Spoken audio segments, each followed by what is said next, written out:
Halo, selamat malam semuanya. Keluarga kami, dalam artian saya, kedua orang tua saya dan adik saya adalah tipikal dan unik at the same time. Kami tipikal karena kami terdiri dari orang tua, ayah, ibu, dan dua anak perempuan dan laki-laki. Banyak banget kan, jutaan keluarga yang bentuknya seperti itu. Tapi kami unik karena kami mencar. Orang tua saya berada di Nabire, kedua-duanya. Saya berada di Jakarta sejak usia 12 tahun, sejak masa SMP, dan adik saya di Semarang sejak usia 10 tahun. Tiba-tiba pada suatu masa dalam hidup kami biasanya ngumpul dan harus mencar ke arah yang berbeda. Karena waktu itu bapak saya seorang pengusaha yang jago membangun berbagai bisnis, jual beli tembakau, pedagang kayu, sawah dan lain-lain, gagal dulu sehingga akhirnya dia dapat wangsit entah dari mana, mau ke Papua deh, buka bisnis di sana. Terus sementara ibu saya, Papua buat gitu. Sementara kami berdua nggak ngerti bahkan Papua itu binatang apa. Berangkatlah nih, sang bokap kecil naik kapal bawa 1 minggu. Zaman dulu ya, ini tahun 90, sendirian modalnya cuma 1 mesin fotokopi bekas. Jadi jelas nggak bisa bawa anak-anak dong. Istri juga belum dibawa, waktu itu masih seorang diri, kelas ekonomi kayak begitu. Saya dulu dikasih tahunya anak-anak gak boleh ikut karena saya masuk SMP di sana gak ada SMP, belum ada sekolahan yang bagus, adanya SD Impres yang ngeles banget. Ya saya percaya aja masih kecil ya. Tapi sebetulnya belakangan saya merasa kayaknya lebih takut nggak keurus kalau bawa 2 anak yang ke sana. Akhirnya diputuskan saya harus ke Jakarta, nembeng sama om, dan pergi ke Jakarta pun diantar sama tukang kayu, langganannya nyokap, karena nyokap punya bisnis rias pengantin ya, jadi punya tukang kayu langganan gitu.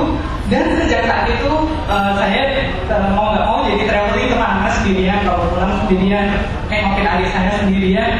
Basically saya sendirian terus walaupun nebeng di rumah om dan tante, tapi secara emosional saya tidak dekat dengan mereka karena kami jarang ngobrol. Kalau kangen gimana? Ya nggak gimana-gimana, pasrah aja, telan aja semuanya gitu. Karena jarak dan waktu saat itu sangat jauh, komunikasi sangat seret. Kalau yang umur 30-an pasti akrab sama wartel di zaman dulu ya, belum ada HP kan.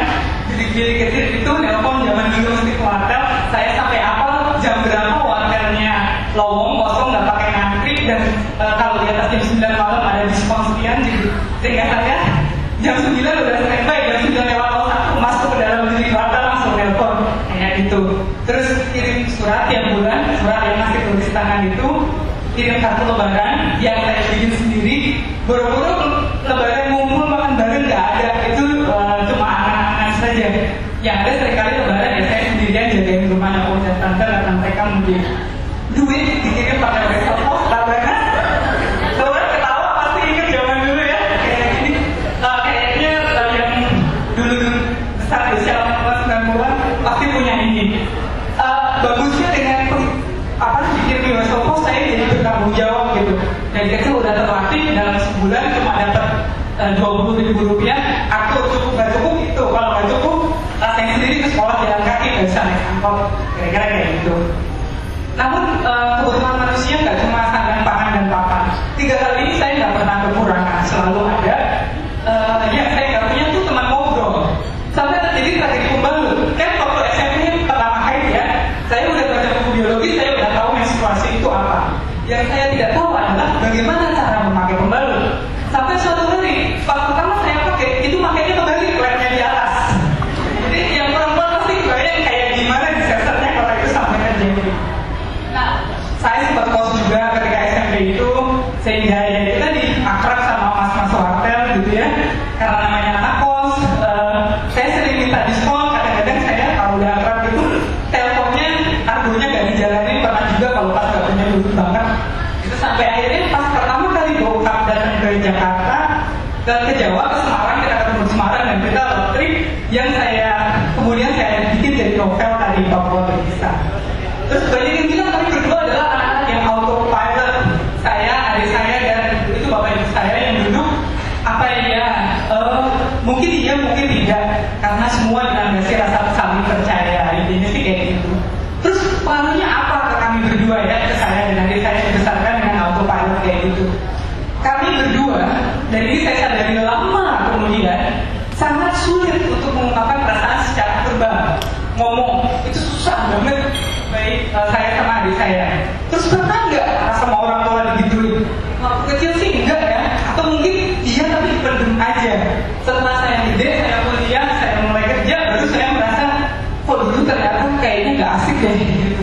Saya merasa ada sesuatu yang terpendam yang tidak pernah saya ungkapkan, tapi saya merasa jarak fisik yang jauh itu mau nggak mau membangun didik psikologis yang juga jauh.